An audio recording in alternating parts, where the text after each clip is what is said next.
Hi everyone! I'm Teacher Margie. Alam nyo ba na may guidelines na sinusunod para ilagay ang mga DepEd matatag brand? Kung hindi nyo pa alam, sa video na ito malalaman ninyo ang mga guidelines kung saan dapat natin ilagay ang mga logo, mga brand ng DepEd. In compliance with Memorandum Circular Number 24, Series of 2023 of the Office of the President, the Department of Education shall incorporate the Bagong Pilipinas logo in all communication materials of the department. Likewise, to achieve harmony in branding, a merged DepEd Matatag logo is established, combining the DepEd and the Matatag logo. So narito ang mga lituntunin o guidelines para malaman natin kung saan natin dapat ilagay ang mga logo o brand logo ng Department of Education. Sa paglalagay, kailangan i-maintain ang minimum amount of clear space around the logo. So ang logo ay hindi dapat liliit sa 1.15 inches. So inilalagay ito beside sa Bagong Pilipinas logo. Ito naman ang mga logo variation. Pwede itong colored, black, or white.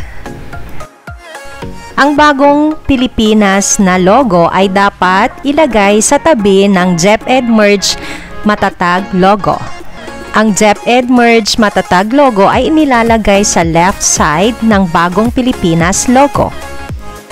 Kung naglalagay naman tayo ng mga logo ng ating region, division, or say school, pwede nating gayahin ang arrangement na nasa screen. So, tandaan natin na mauuna ang DepEd Matatag Merge logo, Bagong Pilipinas, at saka ang mga sumusunod na mga logos ng ating, for example, yung sa region, division, school, so pababayan. Ganon din ang paglalagay kapag sa mga external partners natin na inilalagay na mga logo. So, ito naman ang mga brand guidelines color palette. So, red, blue, and yellow ang common na color ng ating logo. Sa font naman, nakalagay ang sample na gold play bold or the gold play semi-bold na mga fonts. So, hindi natin dapat itong baguhin kasi meron namang mga sample na mga pwedeng ma-download na logo sa description box na ilalagay ko. So, ilalagay ko yung mga kung saan ninyo pwedeng ma-download yung official na logo ng ating Department of Education at ang Bagong Pilipinas. So, ito naman yung mga ipinagbabawal na gawin sa ating mga logo. Ito naman yung matatag brand mark na merong heart. You can use in isolation from the rest of the logo elements. So, ganito naman yung placement ng DepEd Matatag heart. Ayan. Ganito naman ang placement ng logo sa mga t-shirts, jackets, mugs, sa mga cups, o sa kung ano-anong mga materials na pwede nating pagprintan ng mga logos.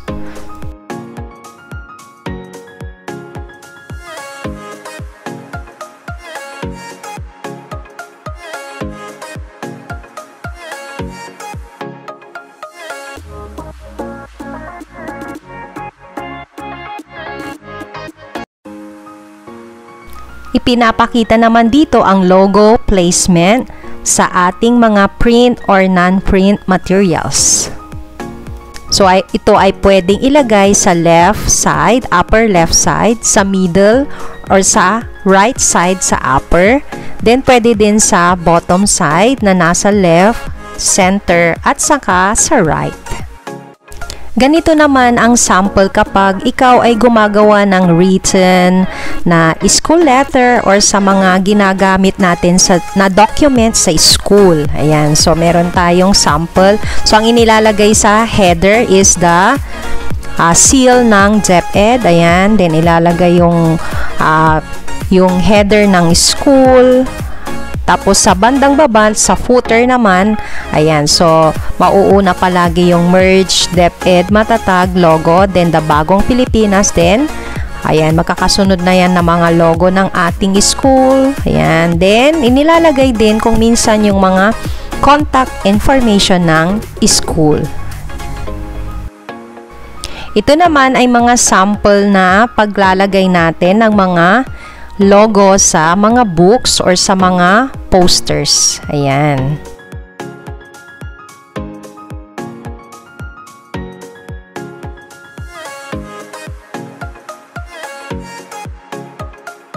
So, sa lahat ng mga nakita nyo na sample, pwede ninyo itong ma-download dito sa link na nakalagay sa screen.